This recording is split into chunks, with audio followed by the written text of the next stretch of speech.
na kino mona bolumbu na ye wana eza malédiction ba sala bongo baza sous malédiction ba jeune fille bazate mama ina sunganga pardon pelo toyokana yokelo kalobi eza malédiction amona bolumbu ya mama na ye bongo ya mwana bato ya mwasi ya mukio abalite azomona bolumbu ne wana eza papa diction au moins bilo musu tozo se contredire biso moko ozomona c'est simple atika ne sentiment au moins azola bango pour amona ces missions ozo comprendre na kuzu toyeba na bakula to kutalaka ozo comprendre bato ba bokola mseza ka ba mère wana ozo comprendre ana mone comme ko vision yo faut la vision mama mukolo obima na ye ba ça bon mama ine toza toyebi ba toza ba masebele balinga ba mama nde to ba mikolo toza ba comme ba collègue belé balinga mikolo wana alinga pona intérêt poza mukanda poza jean poza azo téléphone iPhone poza nini et après mama ine yokalepso c'est simple pardon to sungana to te abatu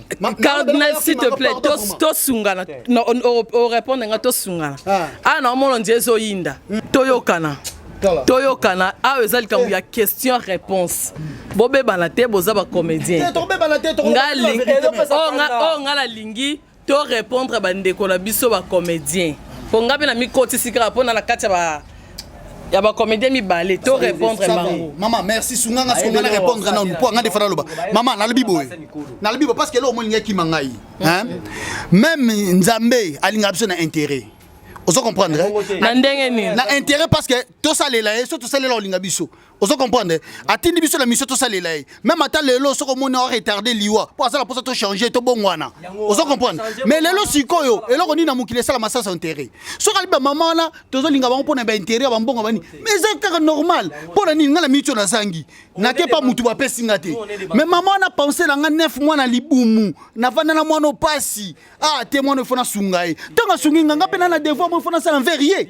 Vous comprenez? C'est l'échange, tout ça là l'échange. C'est comme ma wana eza wapi. Tout ça honnête. Moi na mai mangambolo bazo ebate. Mamsu to na sa moye, mo inde so sali biloko wana. Mais na ebiso eloko solo, ngana to kutanaka. Donc na mukuse kaka, to ebeska to kutanaka. C'est ça. Ngana na zabo. Donc ba Jésus ozokosa na ngai. Mama ine, neti nga vraiment na zabo ina éducation na ngo maman abotinga eza kwa ngana kolinga maman ya botiye maman aboti eza maman nanga maman wana o ya kelinga wana azana bana na emi susu donc mona teke asa maman te e bana na te wana eza maman wana to benge mobali to mwasi maman na to benge mobali to mwasi bino moni bino de boyena te papa dramatique pour na obebi c'est la réputation eza ba bino mais olia kambila te na santé tambilo ke na lukani lokola biso to za pour na obebi yo longwa na kolongwa te parce que eza musala nga médecin na ngana papa moninga